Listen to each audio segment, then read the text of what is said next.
할렐루야. 오늘도 좋은 아침입니다. 바로에게 거절당하고 돌아온 모세에게 하나님은 새로운 명령을 내리십니다.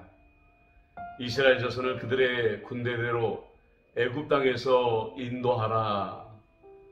이 말씀의 속뜻은 이스라엘이 출애굽을 할 때에 무분별하게 쏟아져 나가게 되면 큰 혼란을 겪게 되니까 군대처럼 조직을 갖추고 부대를 나누는 것처럼 그들을 구별하라 라는 뜻을 가지고 있습니다.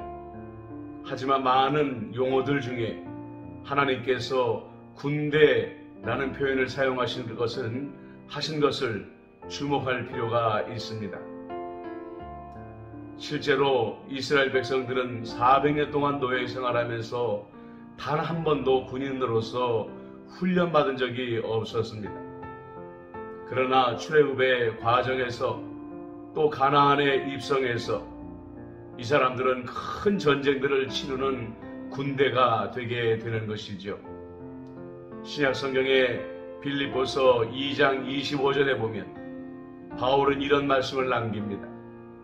그러나 에바브로 디도를 너희에게 보내는 것이 필요한 줄로 생각하노니 그는 나의 형제요 함께 수고하고 함께 군사된 자요 너의 사자로 내가 쓸 것을 돕는 자라. 나와 함께 된 군사다 라고 표현하고 있습니다. 디모데 2장 3절에도 너는 그리스도 예수의 좋은 병사로 나와 함께 고난을 받으라 라는 표현을 사용하고 있지요.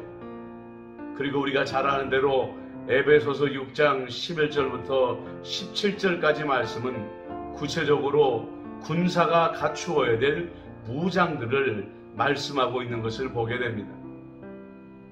물론 신약시대에 와서 사도 바울이 말하는 군사라는 것은 예전에 이스라엘 사람들이 출애굽을 하면서 가나안을 점령하면서 실제로 사람들의 피를 흘리며 전쟁을 치르는 그런 군대를 말하는 것이 아닙니다.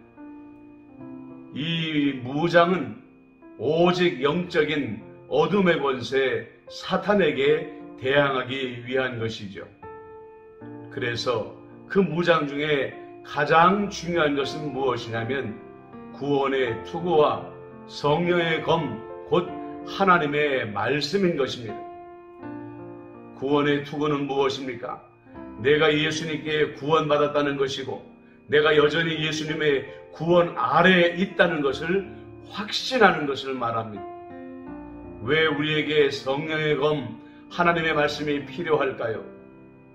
예수님께서 광야에서 40일 동안 시험을 당할 때에 마귀는 하나님의 말씀으로 예수님을 시험했습니다. 오늘날도 하나님의 말씀으로 마귀는 우리를 시험합니다. 그리고 세상의 헛된 가치관과 철학의 검으로 우리를 공격할 때가 있는 것이죠. 그들이 세상의 헛된 검으로 우리를 공격할 때 하나님의 방패와 투구로 막아내는 것입니다. 그리고 하나님의 말씀의 검으로 그들을 공격함으로 물리치게 되는 것이죠. 여러분, 우리가 살아가는 이 세상은 보이지 않는 영적 전쟁의 터입니다. 그리스도의 군사로서 하루하루를 깨어서 살아가시는 저와 여러분이 되시기를 주님의 이름으로 축복합니다. 기도하겠습니다.